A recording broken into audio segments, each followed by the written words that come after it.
A few months ago, a good friend of mine made a fairly significant career change and didn't ask a lot of people. In fact, I'm not sure he asked anybody. And now, a few months into it, it's not going quite like he thought. And so he's starting to solicit some feedback and input from his friends. And he's not only hearing some good things like, I think you should do this or consider going here with it, but he's also hearing, hey, had you asked, I might have told you then this or that. And he's getting a little frustrated by that because, like, hey, why didn't you tell me then? Well, because he didn't ask. And a lesson for us here is that because we've been conditioned by painful experience to not butt our nose into people's business and not volunteer our opinion, that unless you ask people, they're probably not going to tell you.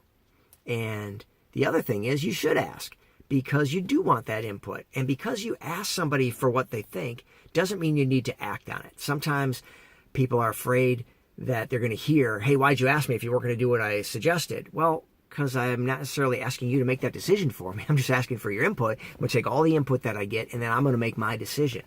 And most people respect that and understand that and realize that you're asking a variety of people, not just them, and that you're not really obligated to move forward with what they suggest, but that it's a piece of the puzzle.